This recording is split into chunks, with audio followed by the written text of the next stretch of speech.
This is Metal Mike, and in this episode we start exploring the art of Kiss. In this episode in particular, we talk to Michael Doret, who designed the Rock and Roll Over and Sonic Boom album covers. Now, Kiss is obviously a visual band. Now, it's hard to picture bands like Foreigner or Boston being painted the way Kiss is and the way Kiss looks on these album covers. You look at the first three studio albums, and, they're pretty decent. But man, you get to the next three studio albums, they're just insane and iconic. We've got Destroyer, Rock and Roll Over, and Love Gun. And when you think about it, Kiss really doesn't need to always be painted because they're very photogenic. Look at the live shots on Alive and Alive 2, and then albums like Dynasty and Creatures of the Night. The Kiss makeup faces are pieces of artworks all on their own. As we get going into the 80s, we can't say the iconic covers continued all the way through, but we'll always have those iconic ones from the 70s. With Rock and Roll Over, you gotta look how many times Kiss uses this on all their merch. I mean, this is still designed sometimes differently, or it's put on cups, it's put on anything under the sun. So that image gets used quite a bit. Michael explains the inspiration behind it. On this one, he also had free reign, where when he went back to Sonic Boom, it was a little bit more of a controlled situation. So let's hear it all from Michael. Check it out. Well, Michael, welcome to the 80's Glam Metalcast. How are you doing? I'm doing good. Glad to be here with you.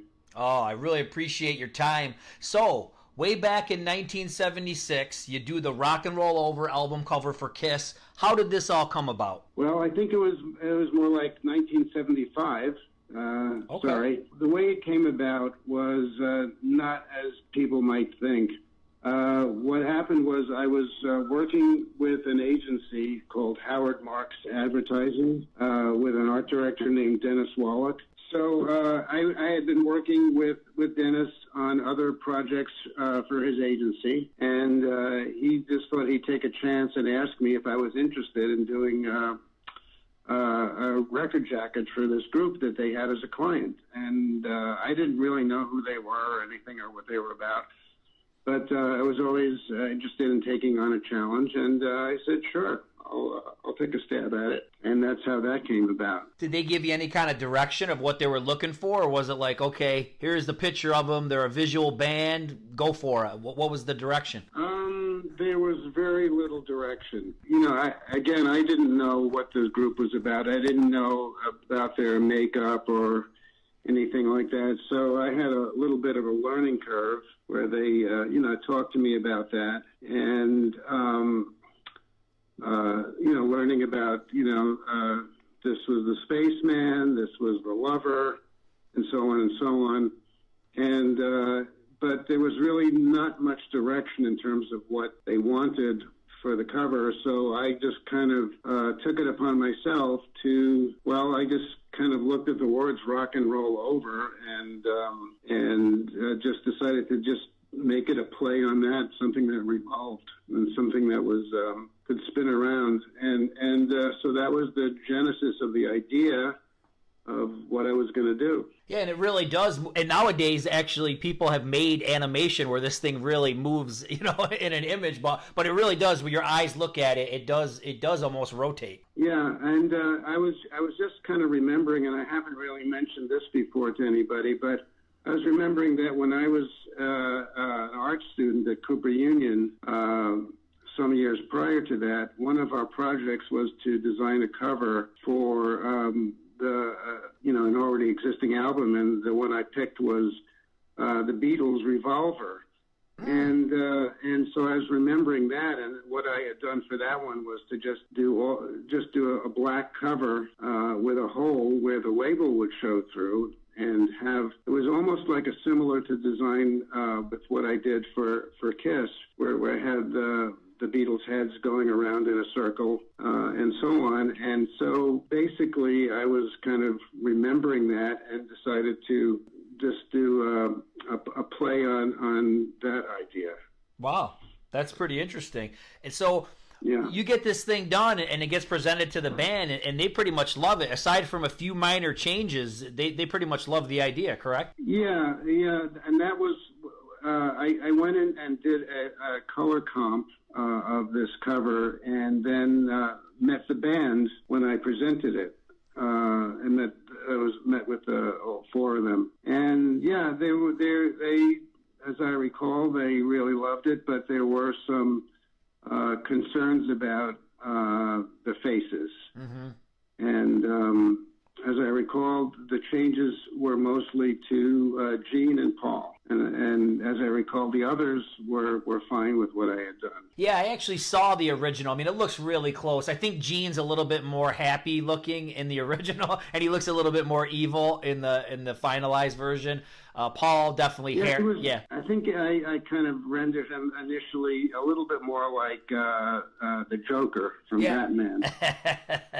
Well, hey, Kiss kind of has a Joker look with the white face, you know, so I see where you're going with that. Well, I know, it all seems to come from Japanese art and maybe kabuki theater and so on. Now, so for each character, you've got the fire for Gene, you've got a space look for Ace. What's behind Peter? Is that, to me, I see like almost like Everglade type stuff. Is that what is he supposed to be in a jungle? Yeah, I think as I recall, I mean, I don't have it in front of me right now, but it was more like there were like jungle leaves and just that was it was just a suggestion of what, you know. It wasn't anything that literal, but I had to keep it fairly simple because there was so much going on in that cover anyway. Yeah. What was the rationale with Paul having wings? Was he supposed to be like a heavenly body, or what was the rationale with that? I'm not sure I remember exactly, but it was probably more like he was more like some sort of angel or something. I don't know. Yeah, it looks cool. It makes sense.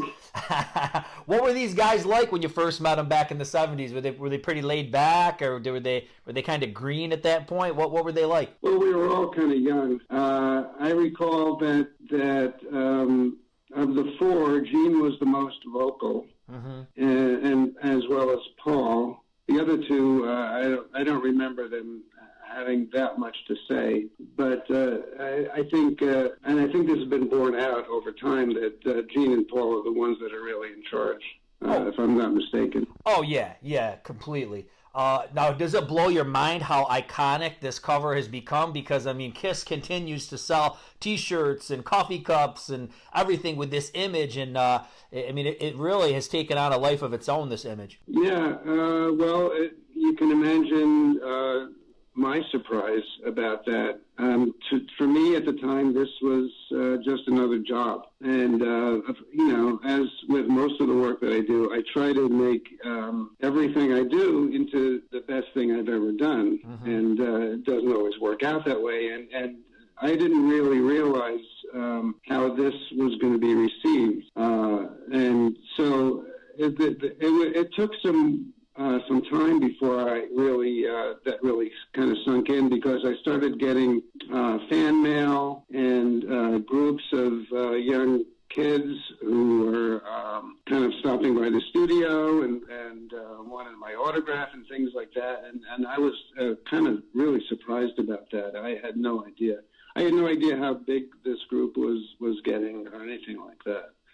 So it was all quite a surprise to me, and even more so now that it's been so long since this is, you know, since I did this, and how still it generates a lot of interest. Definitely. And interest, and interest in my work too, for some reason. Yeah, and it's quite different from most of my other work. When it comes to working with these guys again, I mean, you did the Sonic Boom cover, and what was that like? I mean, all these years later, kind of trying to step back into the Kiss world. What was that all about? Yeah, that was quite different experience, because I mostly just worked with Paul. He was the one who came by, and he was the one who kind of directed it, and you know, that wasn't really, I mean, when I first did Rock and Roll Over, it was almost like there was no art director. It was all pretty much left up to me, right. Even though I was working with Dennis, but I'm not sure that anybody knew how to critique what I was doing, because it was really kind of unlike any other piece of art that had been being done at that time. But with Sonic Boom, it was quite different in that Paul was really directing me. I don't know that I would have done something quite like what I ended up doing had he not told me they really wanted to kind of almost revisit Rock and Roll Over, but do it a little differently. I think they were trying to recapture some of that excitement from those early days. Yeah, and even with the music itself as well, I think. Oh, definitely. So the one thing that was really different in that was that he wanted the heads to be much more photographic. Yes. Than these kind of just almost like icons of what I had created for them the first time around. So I whenever I do something like this, I don't want the elements that I create to appear like, I didn't want this to look like this. There were images that were kind of just stuck onto some graphics that I was doing. So everything really, I want it to look like it's all like uniform, like one piece, one idea. So it was quite. I really had to try to develop how I was going to take some photos that they gave me and translate them in graphic terms into something that I could work with as a very graphic cover. And so I developed this process of I went through all these stages with the photos, just trying to turn them into something that I could use. I think it worked out pretty well. Yeah. I was going to say, I think you did a great job with the images because they all kind of fit in with the color scheme and everything of the album cover. And it's a really bold image, So like I said, and it really reminds people of older Kiss albums because Kiss always really had that, those bold album covers. And I think, like you said, musically, that's where they were headed. And image-wise, that album cover portrays that. So I think you did a great job. And, doing something like that, especially after I've done Rock and Roll Over and it's living in people's minds for so long. And then when I'm asked to do something like this, which in a way is kind of like a play on Rock and Roll Over, everybody has critiques of it. And it's almost like that puts me in a no-win situation. Right. A lot of people did like it, but a lot of people were saying, it's nowhere near as good as the Rock and Roll Over and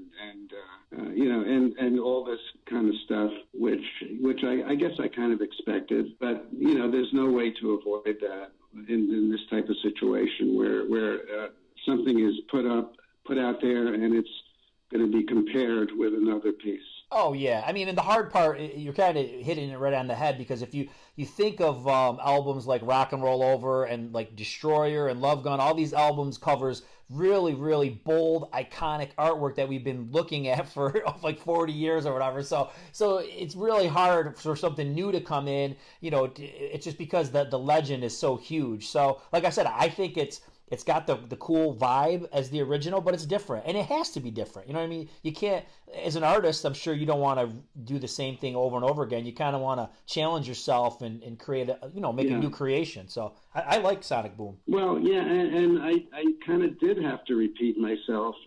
But like I was trying to say earlier, if he had left me to my own devices, if Paul had done that, this Sonic Boom would have probably looked quite different. I mean, if I had just been allowed to just the same way with Rock and Roll Over, there were no expectations. There was nothing to refer to. So I just made it up, and which is what I like to do. So when I have this do another cover that's kind of derivative, I knew I was going to run into all kinds of problems. Now, one thing that people might not know about you, especially if they're just Kiss fans, is you've created a lot of other iconic logos and artwork. I mean, you did the New York Knicks logo, correct? Yes. Wow, that's amazing. You did the band Stars logo, right? I did that, and that was actually around the same time as I did this, and it was also with Dennis the same agency. I guess they had this other client. I'm not sure if there was any relationship between the two groups. Maybe not. Yeah, I think. Yeah, I mean, they were in the same. Yeah, in the same scene for sure. Yeah, but that was a logo job, and that was much simpler. Mm-hmm. They did end up using it as an album cover, though, I guess. But I've done quite a few covers for Time magazine, and not so much for musical groups as people might think. I did the logo for Major League Baseball for the World Series. I've done some interesting jobs over the years. That's awesome. Are you still pretty active today? I'm kind of winding down. I just don't have the energy anymore to do all that work the way I used to. I started designing fonts maybe about 15 years ago or so, which has been a good thing. I just like to do different types of projects, do logos. I do a lot of logos. That's awesome. I'm working on a book right now, probably be around 350 pages, a book of most of my work and about my career, and that's supposed to come out maybe next year. Oh, great. That's awesome. Yeah. Well, Michael, I really appreciate your time. Thanks for the insight on Rock and Roll Over and Sonic Boom. Really appreciate it, Michael. You have a great night, sir. You too. Well, that was great talking with Michael. Now, you may have noticed we're about one episode away from the 100th episode. It's going to be an award show. We're going to be giving out Glammies, so you don't want to miss it. We'll reflect on the whole podcast from its beginnings, play some classic clips, hear from some people that are winners of these awards. It's going to be a good time. So make sure you subscribe so you don't miss any of it. Rock on!